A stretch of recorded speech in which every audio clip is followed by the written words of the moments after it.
Welcome to another Tour on Air podcast. And today I'm joined by Natasha de Jong from Netherlands. So I guess the de Jong, you maybe pronounce it in a different way and I did it wrong, but welcome. Thank you so much. You pronounce it perfect. It's young, and it means young. So it's a very common name in the Netherlands. But thank you so much for having me on the podcast, and I'm really excited to speak to you about so many interesting topics close to my heart. Yes, you have, before we get started, sort of talking about the two companies, the two products that you're currently involved with. We briefly, before kind of starting this podcast, we spoke about like how one actually gets to an idea, to a product, to a business. And from my experience, it often comes either top down or bottoms up. Top down is sort of like the venture capitalist, or often that kind of financial approach where you identify an interesting market that is maybe large, that is maybe low tech, that is ripe for disruption, that is growing really fast, and then you look for opportunities in that market. And the bottoms up approach is maybe very personal, something that you see just in your surroundings, something that you see in your own personal life that you feel like you can add value to, or that you can solve an issue or a problem that you see. So what was it for you? How did you get to become a founder? Yeah, well, thank you for this question. I always love talking about my younger years because that's actually where it all started. So basically, when I was younger, I always had this passion for nature and for wildlife, especially also for animals, but also for health. Even when I was already a young age, I think it was 15, 16, when I started to research more about herbs and how it could help you support your health, and also about reading your labels. Basically, that's where it started. My health consciousness, started with reading my labels and what I was consuming. And so I decided to study political science, which was driven by the sense of wanting to have a positive impact in the world, and by developing policy and going into the political arena, I was convinced that this was the right place for me to do that. But actually, during my studies, I studied together with my sister, and we were always having this motto saying minimum input, maximum output, which means always learning to the right, just minimum hours and maximum results.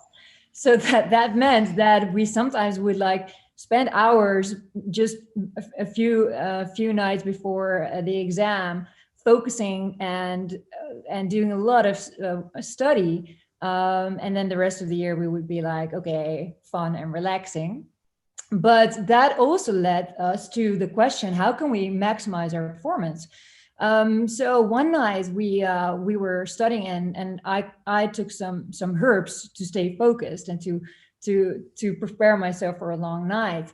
And my sister, she drank it with an energy drink, and May we ask what herbs those yeah, were? back in those days, it was ginkgo biloba, which is proven to support your memory, and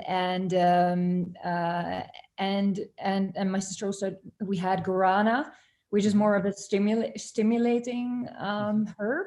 And I tried to experiment with those, and my sister drank it with a caffeine drink, and she suddenly, her heart rate went up, and she was like, "Oh my God, I cannot breathe. I have something in my throat." So we were like really like stressed, and we were like, "Whoa, do we need to go to the hospital, or what's going on?" And like we were like, "Okay, it's just a few herbs and a drink. What can that do?" So after this situation, we were like, well, we're not gonna do this again. And especially learning more about caffeine as well, and about these herbs and specific herbs, what they can do. So that's actually where sort of like our interest for healthy drinking also started. So back in those days, we drank these big cups of green tea, because back then they, said, oh, drinking green tea helps you to lose weight, blah, blah, blah. And of course, it has some great health benefits. But what you don't necessarily sense is that it also contains caffeine. But if you become really aware of that, you start to notice, hey, how is my body actually responding to that? And what really happens to me when I consume that, when I drink that? Because drinking is our primal instinct, right? So we can go for a long time without food, but drinking is essential. So after that, we started to, or at least and me and my sister, we talked about this, like how can we actually drink healthy, and yeah, with a good flavor, but it is also supporting you instead of giving you this boost of caffeine and also this crash again. So after that is the issue with green tea for you, and like alternative, like that maybe everybody uses on a daily basis. Coffee, right, and also coffee, exactly. So yeah, so afterwards, I mean, this wasn't like we're saying, okay, this is a great business idea, but afterwards, for example, after my graduation, I left to Africa, and also there I saw, hey, that's the macro problem within society. Seeing and that we're consuming sugar drinks and caffeine drinks on such a large basis, and especially also not only in the Western countries, but even when I was in Africa, there were there was, I mean, I'm not bashing any company because I have respect for every company, but it also is all about taking social responsibility and seeing that there's you can buy Coke on every corner of the street, but there's no access to clean drinking water, and instead of helping different countries with our NGOs and stuff, we're also coming there with our capitalistic system and also our unhealthy consumerism, which makes literally even children on the streets addicted. So maybe just a brief detour. You were in Africa, right? Working sort of in activism, or what was? Yeah. I was actually working for an organization in Kinshasa in Congo, and also to build schools. So very, very beautiful a cause, of course. But yeah, also seeing other great organizations doing wonderful work. But yeah, also seeing the downsides, because we also bring our products there, of course. So that was for me a realization, saying, hey, okay, the political arena is wonderful and you could do a lot of beautiful things, but it also starts from the bottom.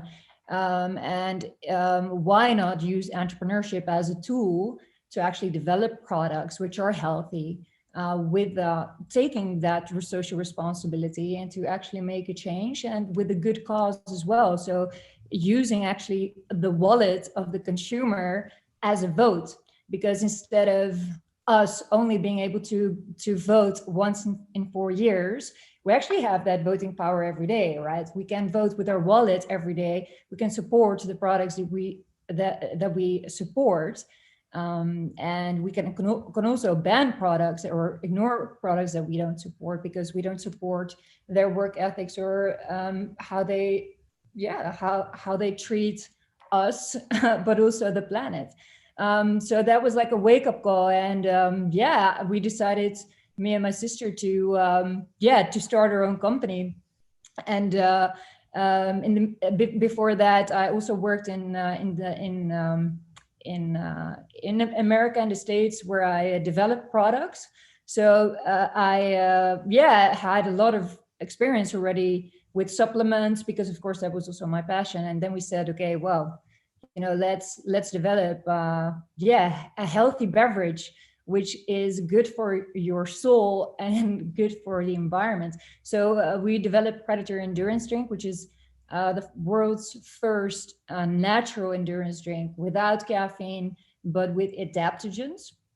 So we did a lot of research as well into what herbs can we use that can actually reduce your stress levels and to actually help you, your mental state as well. Because what we're seeing is, and now especially also today in this world, we're under pressure a lot, right? We need to perform.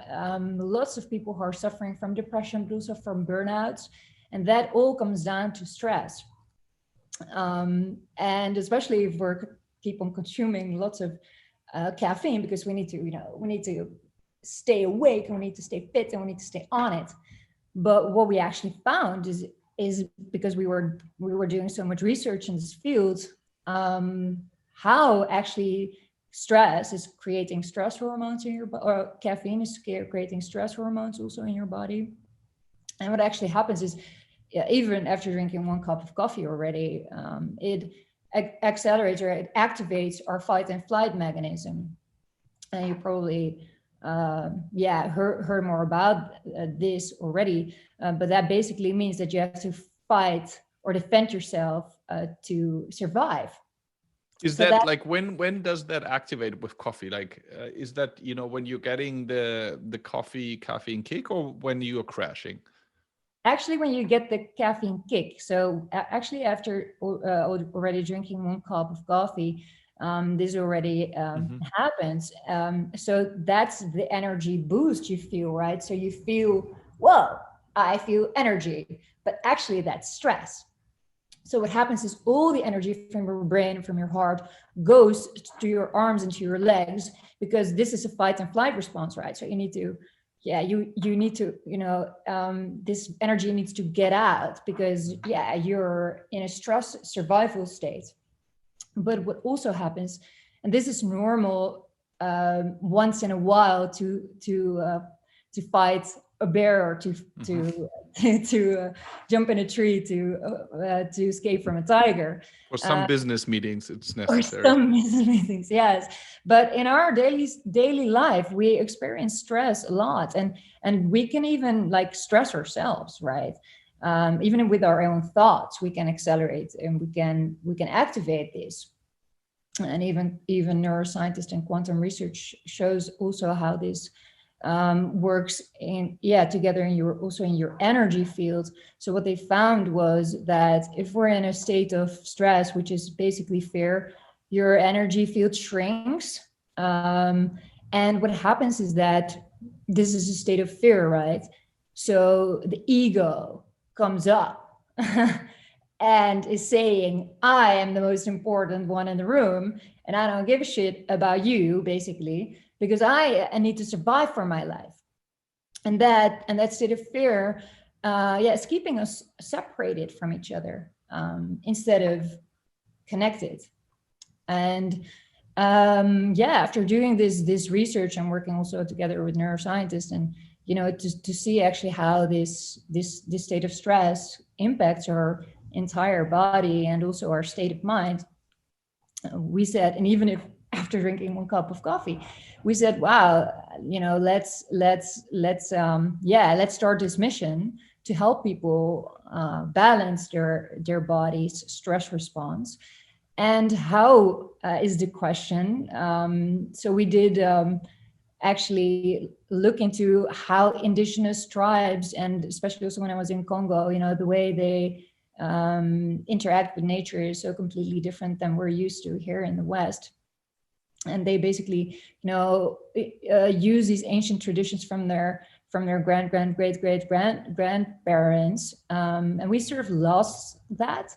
So we looked especially, for example, to the tribes in the rainforest, which kind of roots they use, but also in Siberia, for example.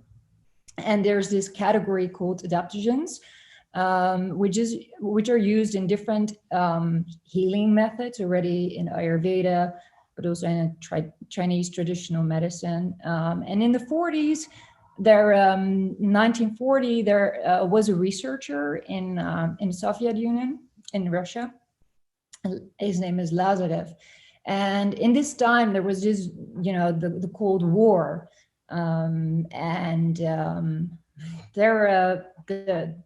Actually, the Soviet Union did a lot of research into this bioactivity of thousands of roots and herbs.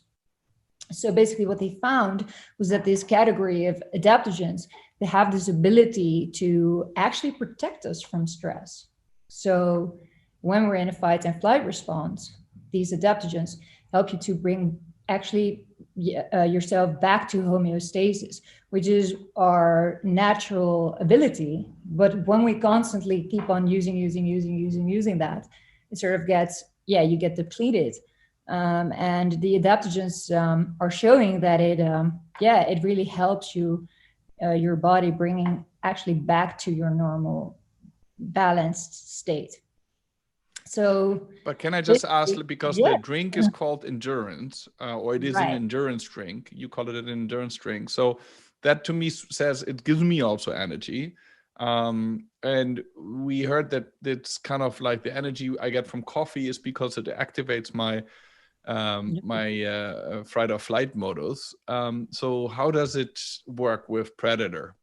Yes, great question. So basically, what it helps you with is, because we call this endurance, because you actually help support your body if you drink it every day. So it's not that when you drink one can, suddenly you're gonna feel like you can, run a marathon. But you have to, like, if you drink it every day. And for example, one of the roots we're using is called rhodiola rosea. It's an incredible root. It grows in Siberia, in the Altai Mountains. And another root we use is called Luzea root. And because they grow in these extreme harsh, and they survive cold ice ages, they have this stress resistance, right? So what exercise basically is also resistance in our body. So we're actually putting ourselves in a stress mode. And your body needs more oxygen, and this whole mechanism is trying to adapt. Your body needs to, is trying to adapt to this resistance, and that's where the herbs help you with. So if we're looking at a cell, the cell, so for example, a stressful event can actually deplete the cell from energy, which is called ATP. But for example, rhodiola rosea is one of the herbs who's actually refueling the cell energy. So in that way, it makes your body it makes it more easy to adapt to this resistance. And that in that way, also different researchers show, for example, with athletes, they did research and to see what is the difference, for example, with the roots and without the rhodiola roots. And basically what the results were showing that the athletes who used the roots had and more had a feeling of that the exercise was easy. So it's very mental as well. So that's really basically where the roots help you with. So your perspective of the workload or the stress becomes less. And that's really truly amazing. So so we started first with the drinks 6 years ago, to also to offer this as a healthier alternative for all the caffeine and sugar drinks in the market. So we started here in the Netherlands, and currently we're launching in the States, which is very exciting as well.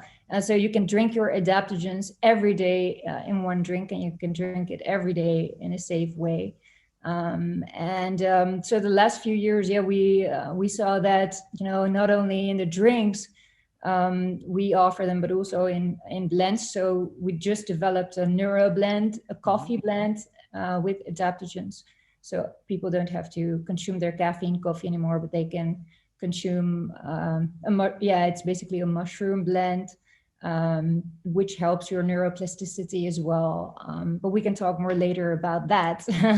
So that's okay. Before we get to that, I wonder, the decision to do this as a sort of energy endurance drink, right?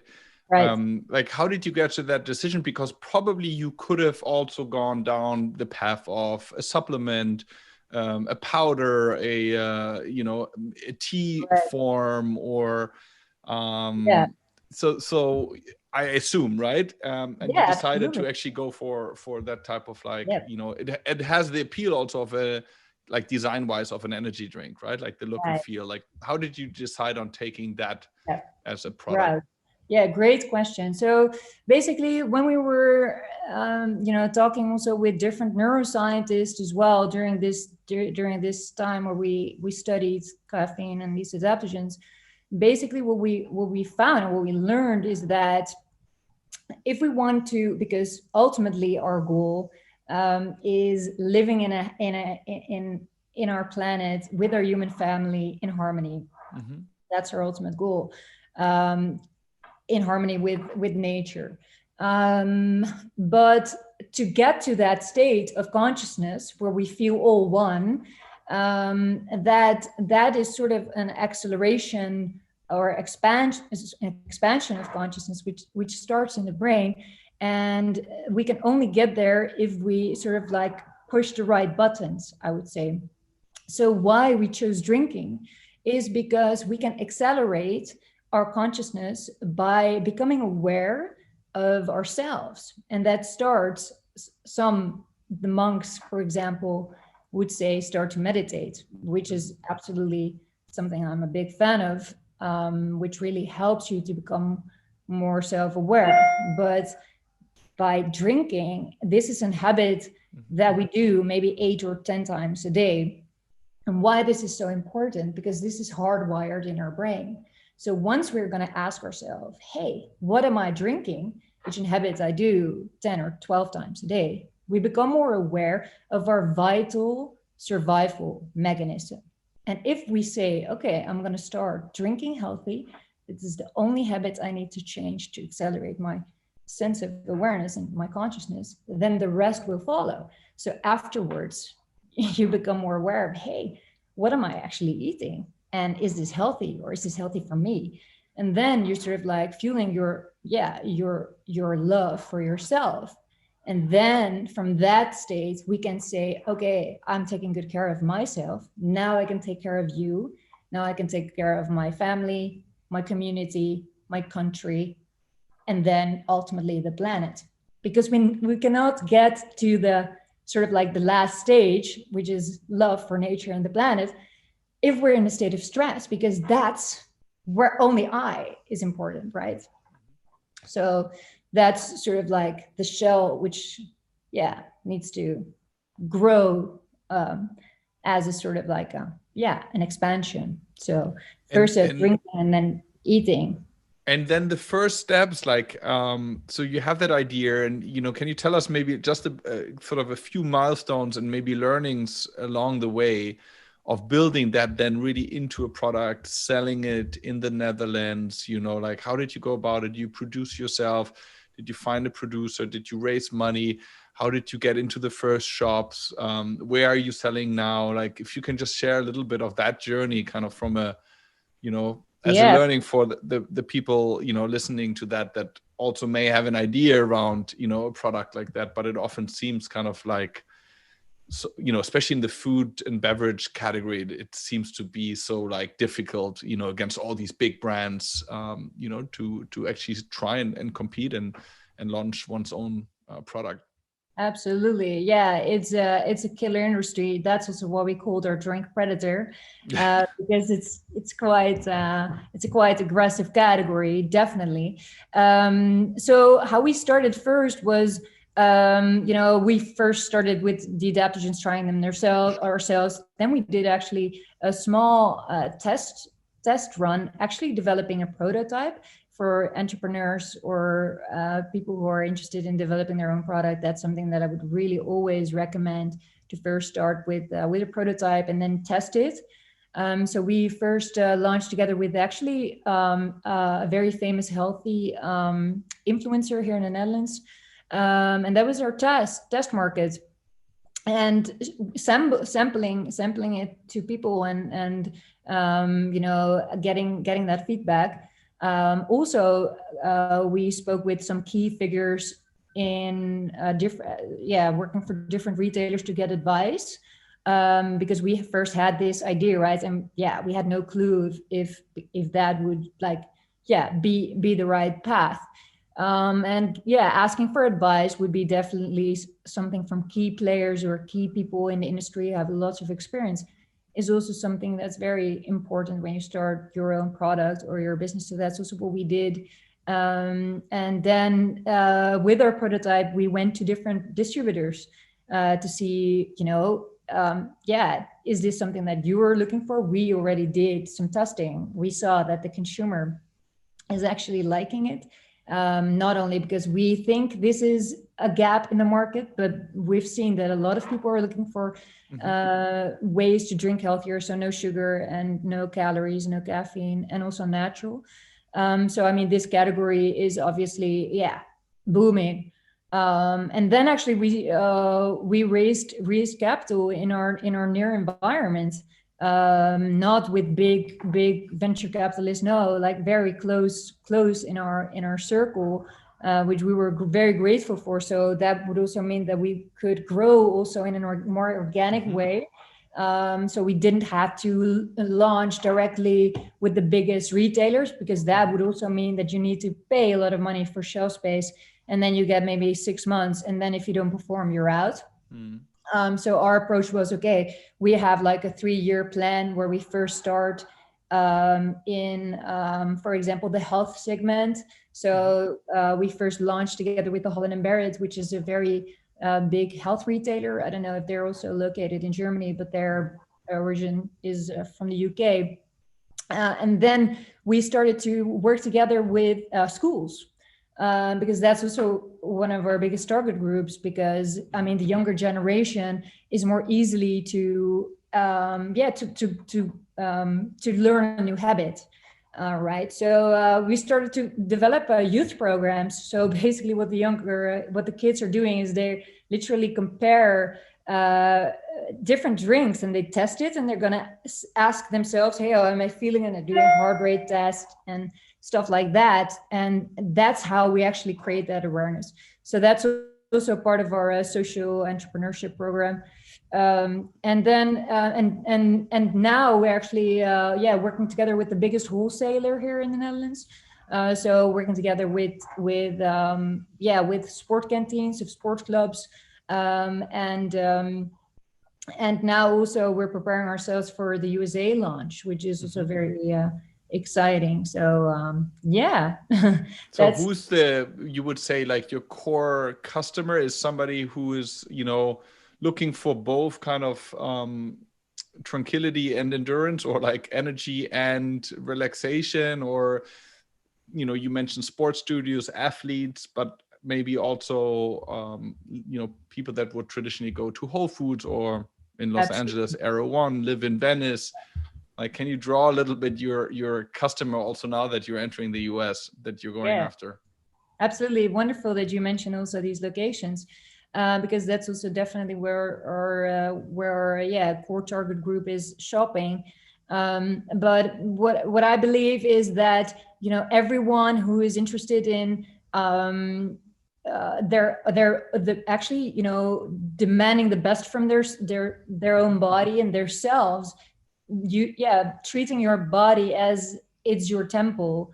You don't want to put bad ingredients in it. You want to take care of yourself in a right way to also get the right results, right? So everyone who is a high performer in work, in or career, but also staying fit, but also a healthy mind, which is so important to achieve or to align to your goals, I would say. It really goes both ways. So it's not only the athlete, but also just people who are looking for a more balanced life in general, reducing stress. Yeah. And how many do you drink a day? I drink one every day. Yeah. One every day. And what about like side effects? Like with this, like, I guess, you wouldn't be allowed to sell it if there were potential side effects. Yeah, no, absolutely. Only alcohol is. And we're also selling to the younger generation. So The good thing about the adaptogens is because the word adaptogen already explains itself. It's helping you to adapt to exactly what your body needs. So it's it can never be really stimulating. It can never really be too stimulating, because it's going to give you also, for example, in an evening you can just drink a Predator when you're sitting on the couch. It's not that you're going to be like filled with energy, because it's going to help you adapt to that what you specifically need. Every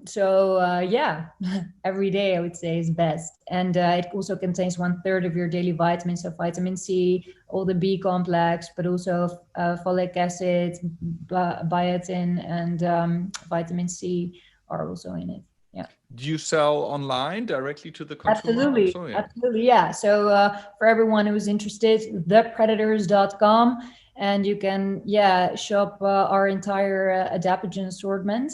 And the good thing is that the name Predator reminds us also about one of my favorite movies when I was younger, The Lessons of Mufasa, how we're all connected in the circle of life. So we're donating for endangered animals as well, which is also very important for our society, I would say, because actually, the predators maybe sound a little bit aggressive, but it's actually so vital. They're so vital in our ecosystem. So if they go extinct, that's the first sign also of an ecosystem that's failing. So that's why it's so important to also, keep their population level healthy in order for our own survival. I mean, I think, that totally resonates as a story, but also, I wondered when I saw the branding or the brand name, I also wondered, like, whether, for those who don't know the story, like whether it comes across as kind of like, okay, I don't want to identify with myself being a predator. Right. How, but I'm sure you have tested this. So I guess the benefit maybe of also instigating interest and intrigue outweighs the kind of feeling that maybe some have with, not wanting to touch that because it says predator. Right. Yeah, I think that's also your own mirror. I think what Predator also stands for is facing your fears. And if that's a fear you have within, then it's maybe good to explore that. What is it exactly that you're fearful for within yourself? Because basically we're all connected, and we all need each other in this beautiful world. And even if we would be predators, then let us be very, very, very loving predators for each other. And it reminds me a little bit like in the US, Four Sigmatic is really killing it Right. with their product.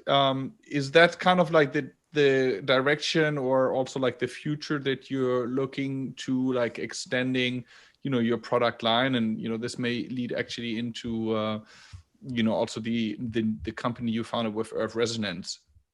Right. Yeah. Wonderful question as well. So basically, with Predator is really our mission to make adaptogens go more mainstream. But we're also selling the adaptogens in pouches.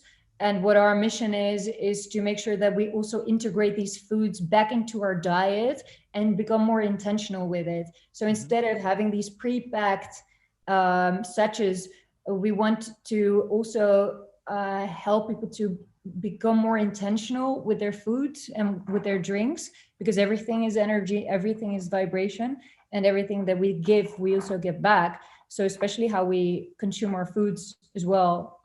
So that's why, we're all about conscious eating and conscious living and consuming. And yes, talking about Earth Resonance is also basically the next step. So first thing is making sure that you're balanced within and cleansing your body with the adaptogens really helps. And if you're ready to take the next step, you're able to dive deeper within yourself and your own consciousness with psychedelics. And it is a sort of a Earth Residence kind of sells a different product, right? Right. So it's a microdosing psilocybin product, correct? Right. Yeah. Basically, what we're offering is raw, fresh sclerotia, yeah, containing psilocybin. So it's a fresh mushroom, and Hmm. how we're offering it is we have like four small packs with the fresh sclerotia in it, and together with a scale, you can measure your dose yourself. And we also offer a protocol. It's a free protocol that comes with it, where we help you to set the right intentions for everyone who has never microdosed before. Our microdosing protocol is 30 days. And basically, what you're doing is every other day, you're weighing your dose. So protocol is like a program. Yeah, it's like a Yeah. program, Mhm. exactly. And in this program, what we actually help you with first is the preparation, which is the most important thing, because we're talking about quite impactful substances here. Mhm. It's really important to take that very seriously. So we also advise to not drink any caffeine and no alcohol during the whole Mhm. cycle, Mhm. to really become aware of your body, and your subtle energy, I would say, and also feelings and thoughts or emotions that can come up.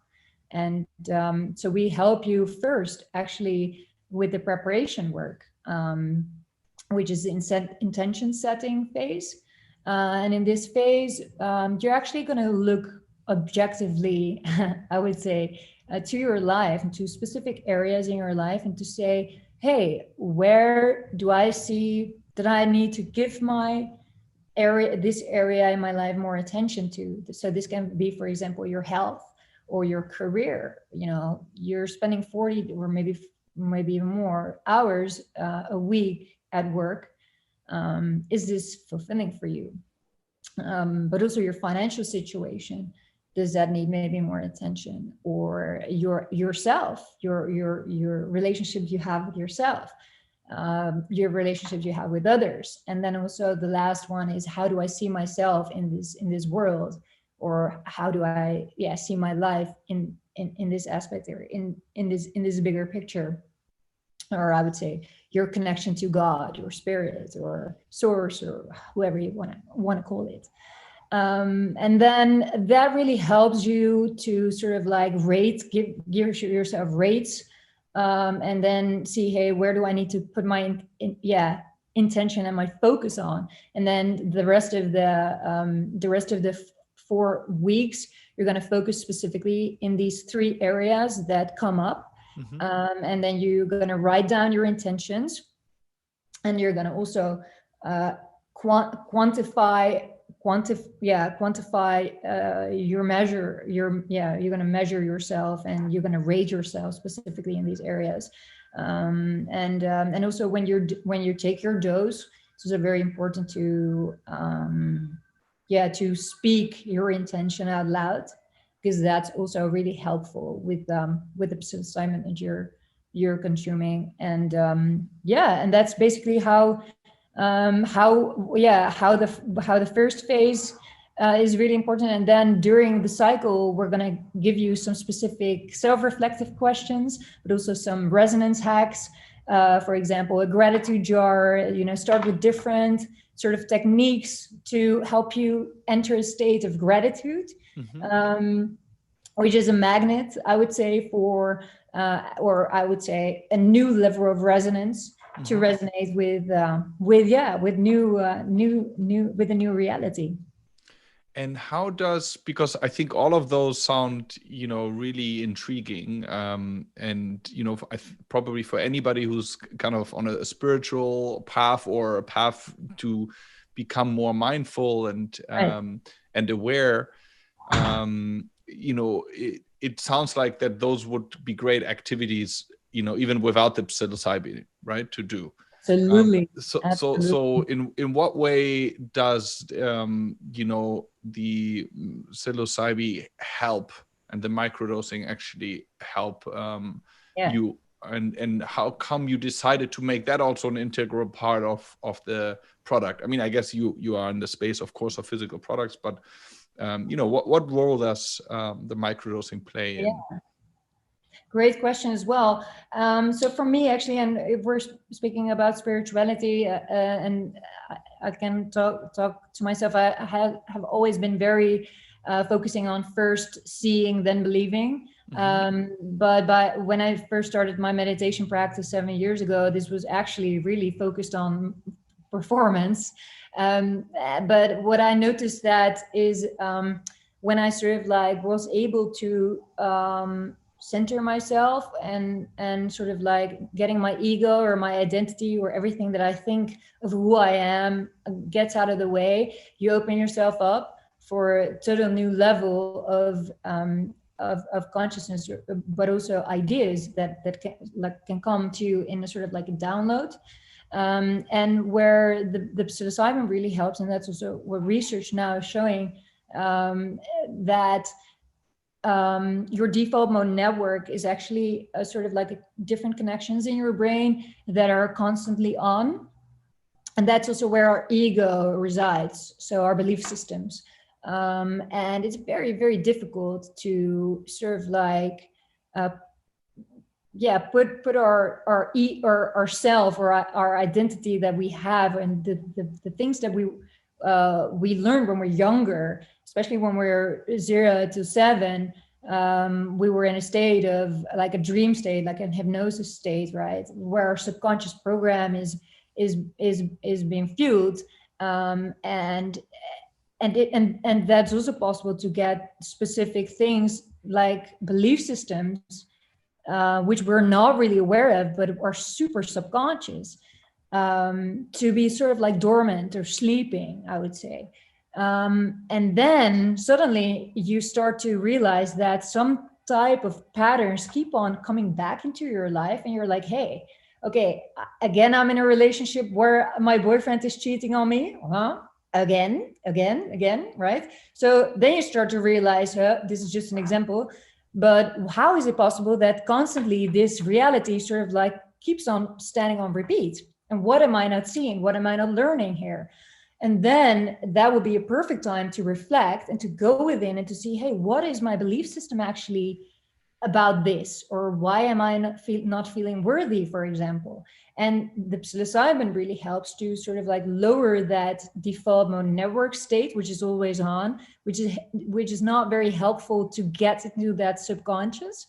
And the psilocybin really helps to suppress that, where suddenly sort of like other the blood flow is reduced, if we're talking more specifically, and that makes it easier for new neural pathways to kick in, and new thought patterns can be produced.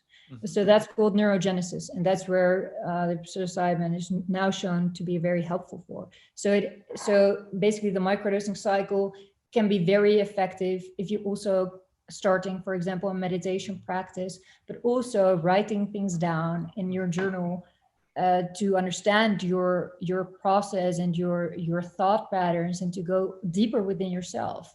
And of course, through meditation, this is also possible. So we're not saying that this is the Holy Grail. We're just saying that this can be a very effective tool for you, because you have your own guidance system. I believe everyone has a soul, which is trying to learn you and through experiences. But the psilocybin can really help to accelerate that level of consciousness, to reduce your ego and the egoic identity you have about who you think you are. But in essence, we're love and we're light, and that really can be accentuated in during and even after the cycle.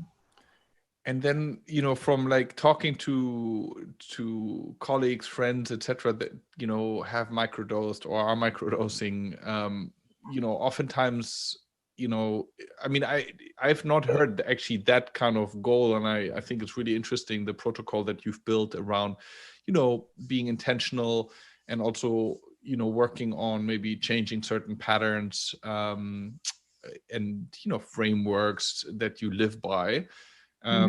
more often I've heard people using it for, getting more creativity or sort of more as a performance enhancer. And we've seen this in Silicon Valley, right? I'm sure you've come across people there that use it for kind of enhancing their kind of work performance. Is that, are those different psilocybin, or is it just a different approach to it? It's, I think, great question as well. We also see that, and that's also why we have 3 different target groups. So we have definitely clients who are using our products for more focus, more creativity, more getting into that flow state. But we actually, want to help people guide with is also more following their intuition, because what happens is that we're all on our way to something. We're all achievers, but what we believe with Earth Resonance, it's about going within and actually asking yourself, why am I trying to achieve something, right? What is that inside of me? That what do I like to emerge through me? So that's more the spiritual side. And then we also have the 3rd target group, which is more focused on mental health. That's why we also offer therapists, so you can, together with your protocol and your 30 days, you can do this together with a therapist who's specialized and can also help you asking yourself the right questions, because that's basically what it's all about, asking yourself the right questions. And instead of, why is this not working for me, ask yourself, why is this actually working for me? And then suddenly you're going to see your whole life change in front of you. Having sort of witnessed, a lot of friends being on sort of, a spiritual journey, and, having personally grown up in a family where my mom was she had one of the first yoga studios in Germany, and my sister's a yoga teacher and so forth, sort of, being exposed to that environment. A question that always came to me was like, is this a path that everybody, kind of should consider? Is there value to gain for everybody? Or are some people also kind of in a natural flow state that if they actually go down that path, they're getting taken out of their natural flow state, because suddenly they start to think about all these things that, once you start thinking about all these things, well, then you start thinking a lot. And when you start thinking a lot, well, then you are thinking and, not being. So, and I personally, I must say, I've witnessed it sometimes with, I've seen people get great results from going on these paths, whether it is with, medicine, and, with ayahuasca or microdosing or without. But I've also seen, I think, situations where they start actually really going down that path in a way where, it takes them out of maybe even flow that they were in, and it's suddenly becoming a lot about the past and the future and about what to think and how to think, and it ultimately seems to be distracting also. Have you seen that in a similar way? And what is kind of your own personal path? Like, how did you get to it? And when do you think people should feel inclined to experiment with that? Yeah, beautiful question, and wonderful to hear that your mom was already so involved in this space. Beautiful. So for me personally, I have been raised in a family where actually my parents have always said, no, drugs is not good, and do not touch it. And I never even touched a cigarette. So I was always been very focused on, if this is good, is this good for my body and my mind? And I never really felt the urge to try or experiment with anything, except when it really comes from a pure source of nature. But when I just started to meditate, and I started to become more aware of how my brain works and how it can also help other people, a good friend of mine, so the co-founder of Earth Resonance, I started the company with, he told me, look, Natasha, not everyone is waking up at 6 o'clock in the morning and is going to meditate an hour and blessing their chakras. Not everyone is doing that. And to really, help humanity, this can be a great tool for people who are, maybe not in that state. So that's when that was the reason for me because I saw that, meditation and reducing your sense of I, and the state of space and time you're in at the moment can be reduced. But also that's also what psychedelics do. So that's why I definitely believe that if, and I've seen it with myself, I've done different ayahuasca ceremonies. You're gonna sort of like dive very deep into into yourself and embracing your shadow sides. But going through a spiritual awakening or a psychosis is very closely linked, um, in a sense that understanding reality. And if you're asking yourself these questions, sort of, you get sort of like defragmented, and you can have beautiful experiences through that. I would say Kundalini rising, all these type of mystical experiences where the Hindu culture is explaining lots about in the scriptures. But that's why I think it's really essential, and that's why we're also taking that responsibility within our company to always make sure that you ground yourself with your roots deep in earth, because only then you can go up to higher spheres. So exactly what you're saying is it can be distracting if you're not feeling grounded within. Mm-hmm. That's why it's really important to also do these practices, and it can really help you in that sense, or have a guide who has more experience with it. So if you're ever trying to do ayahuasca, please always make sure this is with someone or people who are very shamanic educated in because that's also their origin. And I would love to dive deeper actually into, we're actually running out of time. I can't believe it. But maybe we can really have a second follow-up on this, because I would love to talk more about kind of you building that company, and somebody who clearly is on that path, and on at the same time kind of has all these fires to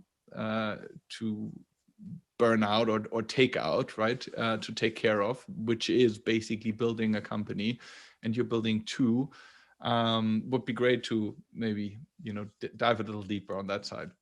Absolutely, would love to. Yeah, and love your questions as well. And I think also for the audience, I hope it can help people, wherever you are on your path, to see that there is a lot of love around you, and especially during these Corona times.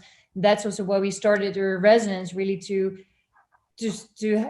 help people, because the old conventional ways of mental health and healing are not being sufficient, and the antidepressants might have been very helpful for a long time, but it's not a solution for the crisis that we're in currently, that where humanity is at the moment. So we really believe that this psychedelic renaissance where we are part of can definitely help us moving into higher states of consciousness. Where do you ship Earth Resonance? Where's this? Because it is psychoactive psilocybin, right? So is this, which countries is this allowed to be consumed actually at the moment? We're selling in the Netherlands legally, and in a few countries as well in Europe where it's decriminalized, which is Spain and Italy. We've also sold and shipped in Europe the last months. But we're currently working together also with different investors, and also other different people in the industry to make sure that we can legally also step by step, country per country, make sure that it becomes legal, because that's the only way, working together with the policymakers to do this in a safe way. And that's also where Europe is different from the US. in the US, we're seeing that for example, Oregon is they accepted this bill to allow psilocybin in different phases, I would say, in working with therapists together for specific protocols. And we believe that in Europe, that's also the way to work together with the policymakers to do this in a safe way. In the Netherlands, we're lucky. We have seen that the mushrooms were forbidden from 2008, but the way we're selling it, it's used as a recreational drug. So that means that you can buy it for a trip. But we're not focusing on that. We're really focusing also on actually using it as a supplement. Natasha, we'll dive deeper, I hope. And for now, I want to, thank you for your time. Wish you all the best of luck. It's a really exciting category also, and lots of innovation in the space that we're seeing with sort of the legalization that is bound to happen in more and more countries. So best of luck. Thank you so much. Thank you for everyone in your team and for everyone who has been listening. If you want to have more information, earthresonance.bio for microdosing and thepredators.com for healthy drinking and adaptogens. And we'd love to connect with you also on Instagram. You can follow me, or on LinkedIn, Natasha de Jong. Thank you again, Niko, for this wonderful conversation. I really appreciate it. Thank you. Thank you.